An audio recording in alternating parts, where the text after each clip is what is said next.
kaskazini kuya Mkatanga ukate mambo Lungu Mtanga eko na chunga wakati nenea kuya Mkatanga ukate mambo Nasonzini kuya Mkatanga ukate mambo Lungu Mtanga eko na chunga wakati nenea. Yumva telefone yawe isonnye notification ujye umenya ko tumaze gushyiraho ikiganiro ahangaha kuri channel yitwa Akamenamutwe TV, aho tugenda tukugezaho amakuru agiye atandukanye abavugwa hirya no hino, aho twibanda mu burasirazuba bwa Kongo n'intambara turayigarukaho. Isasu ku Mushaki Karuba rimeze nabi cyane.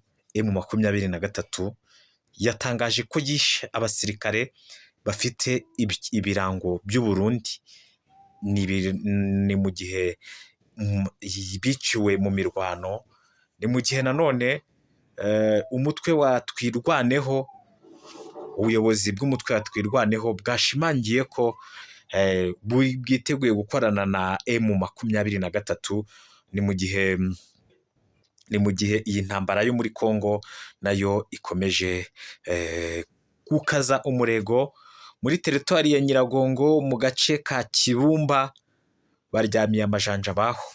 Isaha n'isaha baterwa, isaha n'isaha urusasu rwavuga, isaha n'isaha amabombe yasukwa hariya muri Kibumba, muri kiriya kibaya cyamaze kubakwaho na Wazalendo. Ni mu gihe mu ntara ya Katanga, nyuma y'uko badekaraye ko Katanga yabonye ubwigenge, yahise iforuma igisirikare gishyashya, igisirikare cyari Katanga cyiganjemo abana. Mu gihe hariya mu bice bigiye bitandukanye byo muri Kongo abana b'imyaka 11, 12 nabo bari gutora hariya. Ni mu gihe kandi ibyavuye mu matora Fazare byatangajwe ko Felix Tshisekedi ari imbere. Ubwo rero ngayo makuru tugiye kuganiraho, tukubwire byinshi biri kugenda bivugwa hariya muri Repubulika Iharanira Demokarasi ya Kongo. Amakuru rwose aba agenda atandukanye. Reka tuhere rero muri Repubulika Iharanira Demokarasi ya Kongo, cyane cyane tuhere hariya Masisi, Mushaki, Karuba, ku musozi wa Muremure ndetse n'ahandi, aho urugamba rwose M23 mu gitondo cyo kuri uyu munsi wa 25 kuri Noheli yasutsweho urufaya rw'amasasu, urufaya rw'amabombe. Wazalendo bavuga ngo reka tubakubite n'ubundi duhite tujya gufata Mushaki. Ariko hariya Mushaki Wazalendo ndetse n'abarundi, dore ko FARDC yari yakuyemo akayo karenge, yahaboneye urw'imbwa yaboneye ku mugezi. Ni mu gihe yasanze M23 yabiteguye. Mu by'ukuri ni urugamba, ni imirwano iyobowe na General Makenga. Ubona ko hariya ku rugamba kuri Nyedefro ibintu bitameze neza cyane, amasasu menshi. Wazalendo bataye intwaro zikomakomeye, abagiye batambaye inkweto ko bakurasaga, ugahakikisha ko n'imbunda uyitaye imbunda kunaniye, watoroka nyine ukagenda gutyo warura amagara yawe kugira ngo gahunda zimere neza cyane, ukize amagara yawe. Birumvikana ni mu gihe rwose hariya bikomeye imirwano bazindutse barasa. Abari Mushaki twaganiriye barambwira ati nta buzima, nta kubaho, twebwe rwose ibintu bimeze nabi cyane. Ni mu gihe M23 n'itangazo ryaciye ku rubuga rwa Twitter rwahindutse X, perezida wa M23 Bertrand Bisimwa yavuze ko ibirindiro byabo byagabweho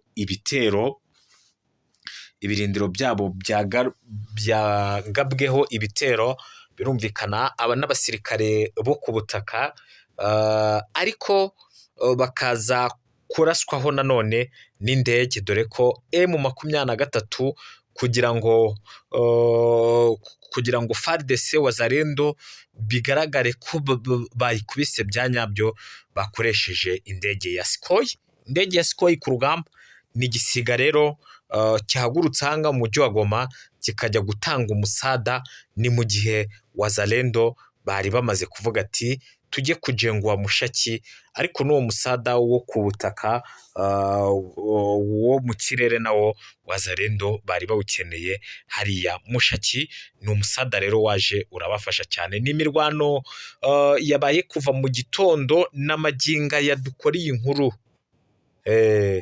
n'amaginga yadukora inkuru rwose. Urusasu rumeze nabi, urusasu ruravuza ubuhuha, urusasu hariya muri iriya misozi ya Masisi hariya ebana, bimeze nabi cyane hariya muri Kongo. Ni mu gihe mu mujyi wa Goma ubwoba ni bwose ku baturage ba hariya i Goma, bavuga ko na hariya Kibumba rwose imirwano ishobora kuba yatangiye kwaduka hariya. Ni mu gihe hari hamaze igihe hari agahenge, ariko hariya muri Kibumba isasu naryo ngo muri uyu mugoroba rirarize. Bari mu mujyi wa Goma rero bakavuga ko rwose ibintu bimaze kugenda bibakomerana. Ni mu gihe umuvandimwe umuvugizi bamwita Sylvain Ekenge akaba yikomye televiziyo ndetse ngo na radiyo ziri kugenda zicamo abanyekongo ibice. Uyu munsi rero barwaniye hehe? Ni imirwano yabereye hehe? Ese Perezida Bertrand Bisimwa yavuze ko batewe hehe? Yavuze ko batewe hariya muri lokalite ibisasu, basutse ibisasu hariya muri lokalite ya Mushaki na Karuba. Urumva hariya rwose ko ariho barasiweho ibisasu. Birumvikana ni ibitero kabisa, ubona ko M23 yakubititse hariya. Imirwano iki imeze nabi rwose. Sylvain Ekenge yavuze iki? Mu gihe ntarakubwira icyo Sylvain Ekenge yavuze, nuko umutwe wa Twirwaneho wamaze gushimangira uhakikisha ko uyu mutwe ugiye kwiyunga kuri M23. Umuyobozi w'umutwe wa Twirwaneho ugamije kurengera abanyamurenge Koloneli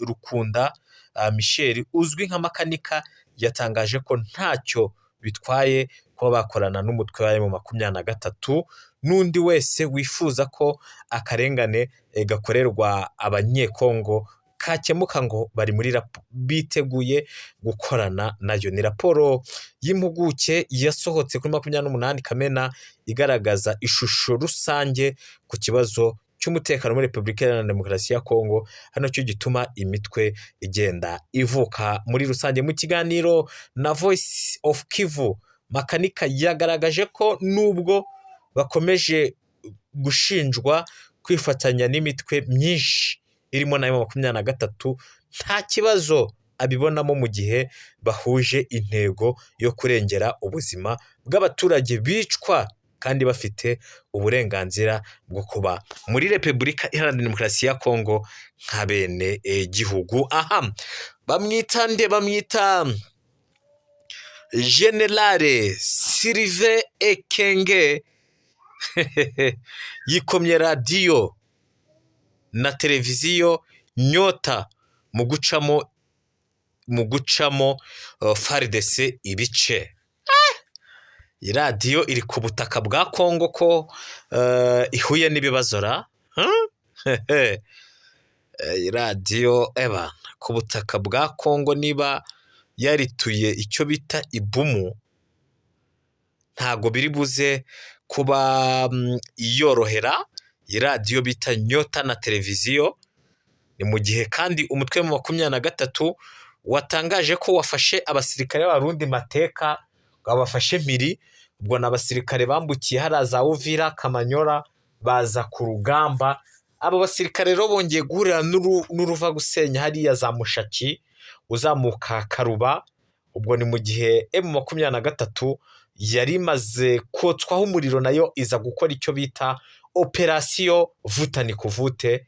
Niko iyi operasiyo nayihaye izina vuta ni kuvute, kuko abayemo 23 ntishaka kuva ku bintu, ndetse na Coalition FARDC Wazalendo FDLR nabo ntibashaka kuva ku bintu.